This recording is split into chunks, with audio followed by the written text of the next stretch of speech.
Hi, my name is Marika Steenstra-Church. I'm an occupational therapist in northern Michigan.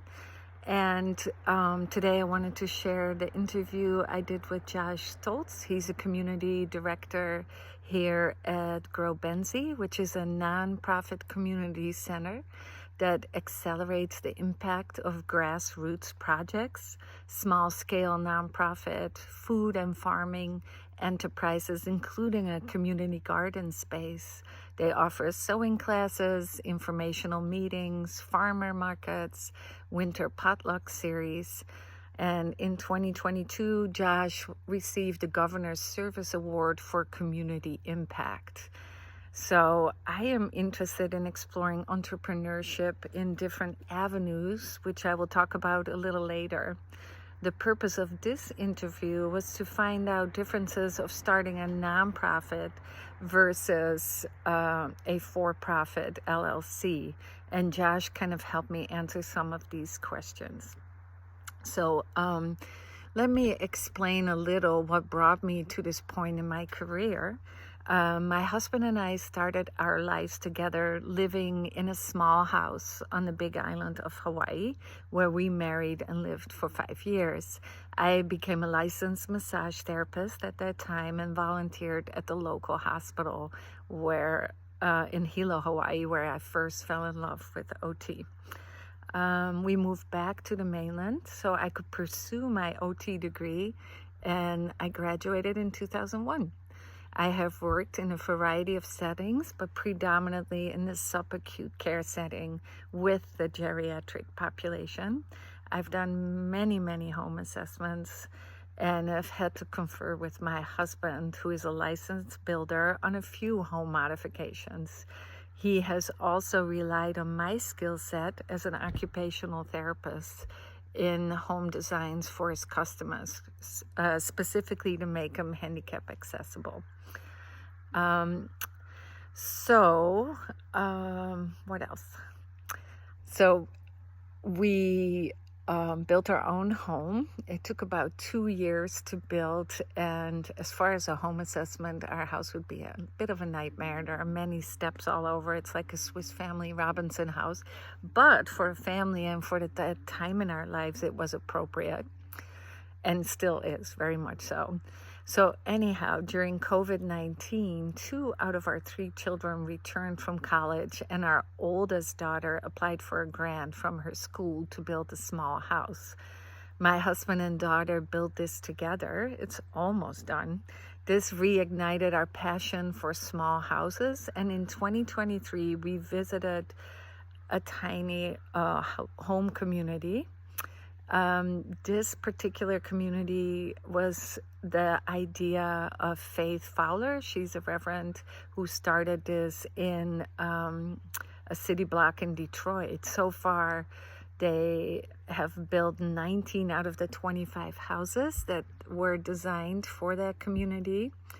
And most of the homes are a little bit smaller. They run from 225 feet to 450 square feet, so they're rather small. And she designed these homes specifically for people who are first-time home buyers, and who may come from circumstances less fortunate, and this is an opportunity for them to be a first-time home buyer. So it's a very inspiring concept. And so based on that, after our visit and our conversation with Faith, we thought, well, we will go ahead and do something like that here where we live. So we bought a small campground and an old fire station that's with it. And it's right within our small little town. It's right off of a watershed. It has a beautiful view, and it also has walking trails and biking trails. So it's very accessible.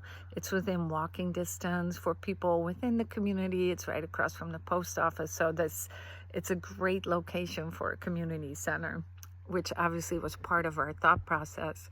So our 3-year goal is to turn the old fire station, which is about 2,000 square feet, into a community center where I would offer programs through the lens of OT.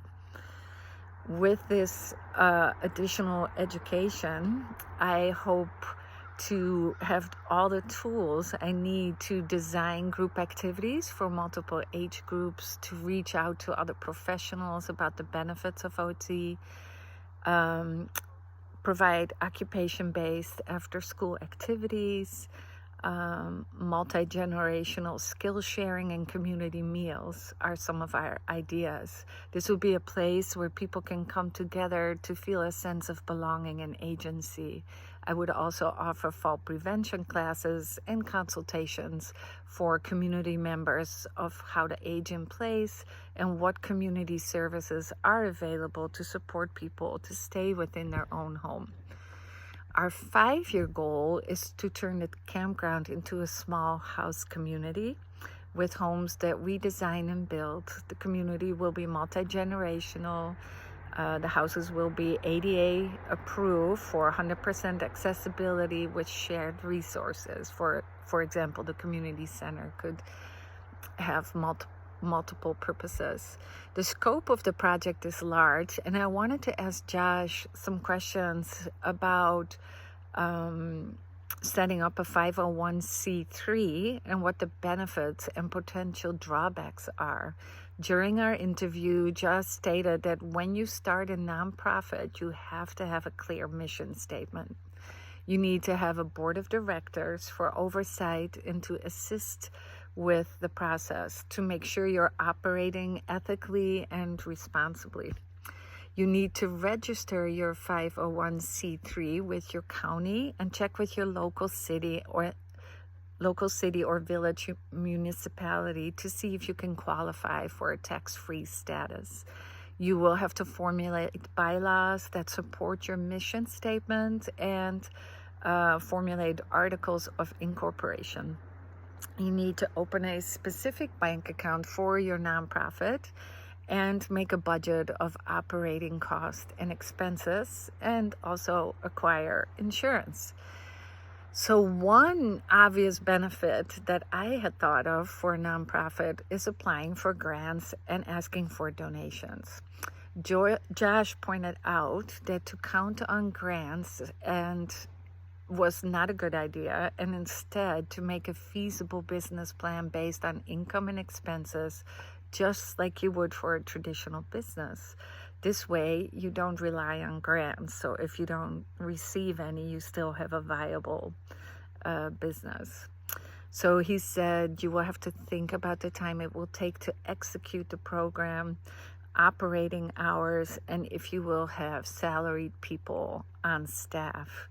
If you're thinking about applying for a grant, you would need to make sure you paint a clear picture of how your business is different than other businesses and what niche service you provide that nobody else in your area is providing.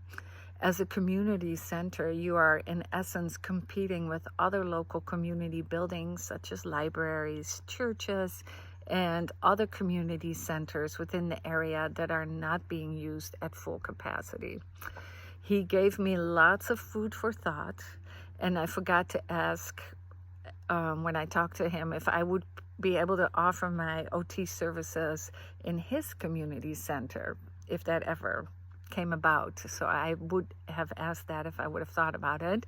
He also stated to be patient because they, which is Grow Benzie, is coming up with a business model where their board of directors and mission statement would serve as an umbrella for smaller nonprofits. So you wouldn't have to go through some of these processes that he just explained, because for some people that's pretty intimidating, I guess would be the word. So there are many options to consider, and this process was really helpful to talk to him. I hope this information was helpful to you as well, and I really want to thank you for your time. Thank you. Bye-bye.